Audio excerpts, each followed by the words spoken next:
welcome back to Evergreen Emma with me, Emma Whitaker, and I just thought I'd talk a bit more today about how I'm getting on in my vegan pregnancy.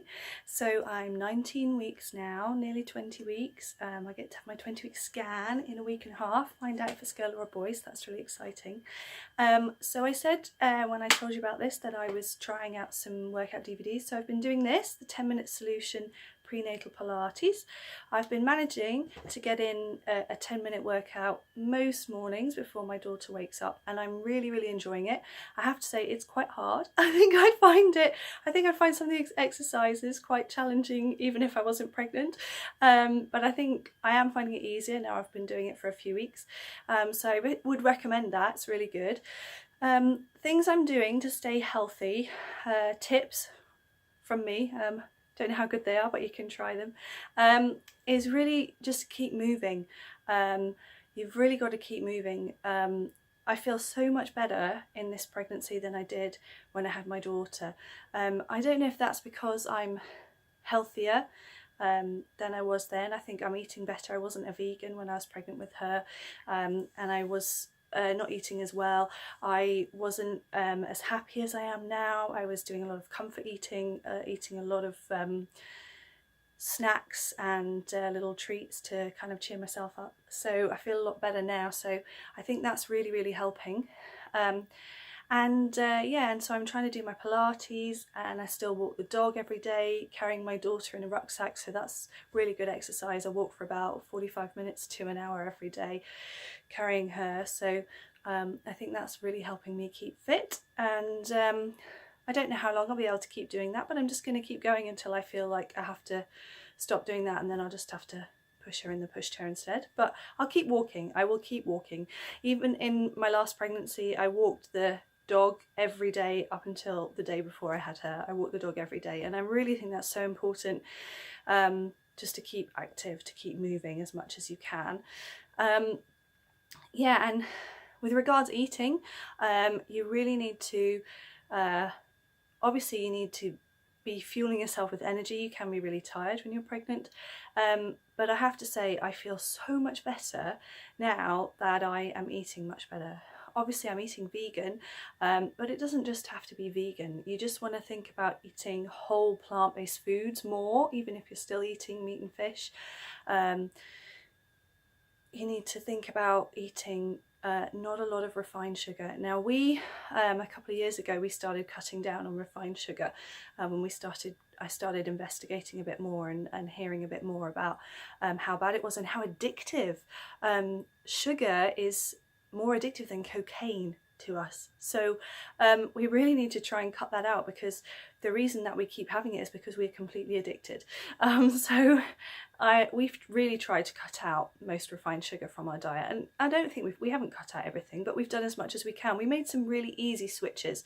So things like we looked at the bread that we bought, and we realised that it had a ridiculous amount of sugar per slice. You can see on the side of the bread packets, they tell you how many grams of sugar per slice there is. And now I've switched from loaves of bread which had about 2.5 grams of sugar per slice to kind of the lowest sugar I can find, which is about 1 gram per slice. So that's a really easy switch that you can make. Just buy a different brand, a different type of bread. The other thing we did is I try and drink a lot of fluids, but I'm not very good at drinking water by itself. I don't like it, so I drink a lot of squash. If I make it taste nice, then I find I can drink a lot more. And I was drinking a lot of apple and blackcurrant squash, and I didn't realise the high sugar content, so I've just switched to having lemon instead, which has really a lot less sugar, even though I was already getting the no added sugar option, but the lemon squash has much less sugar than the other one. So just little things you can do to switch it, to make it a bit better, make it a bit healthier.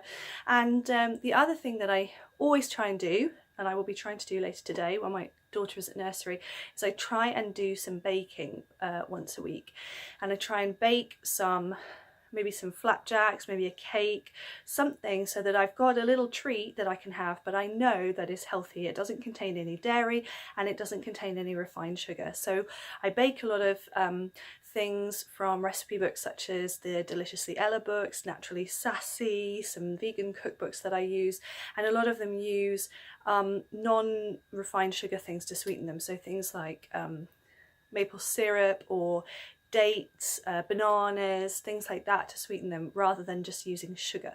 So I think if you can kind of bake a few things like that, keep them in your cupboard, they'll last you for the week, and you've got little healthy treats to have without, you know, that can kind of help you stop reaching for the chocolate bars.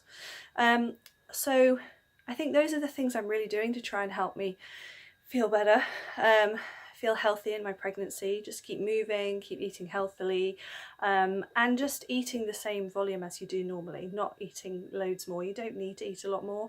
You actually, once you've had the baby and you're breastfeeding, you need to eat more than when you're actually growing the baby. So you don't need to eat loads more than you do normally. And actually, I have to say, this pregnancy, I don't really feel like I want to eat loads, whereas last time I did a bit more. So I am just kind of carrying on eating as I would normally do. So yeah, feeling a lot better. Other things, I think you need to keep a positive attitude as well, mentally.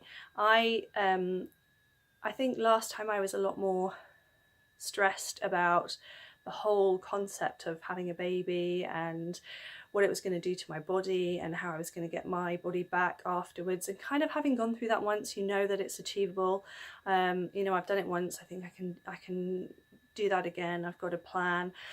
And I know that it can happen.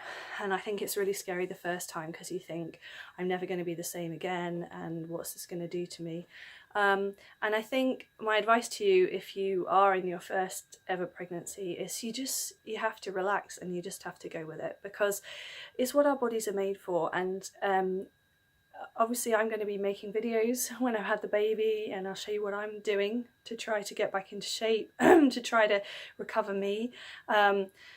And I'll try and give you some tips and things, but it's really important just to kind of go with it and to enjoy it as much as you can, if you can. If you're feeling alright, if you're not feeling sick and not too tired and things, but if you're eating right and you're keeping active, then hopefully that will just happen naturally. So try and enjoy it, and just try and go with that, and don't get too stressed about it. Don't worry about it, because it is all perfectly natural. Anyway, I will make another video soon, and I will tell you a little bit more about what I'm doing. Bye!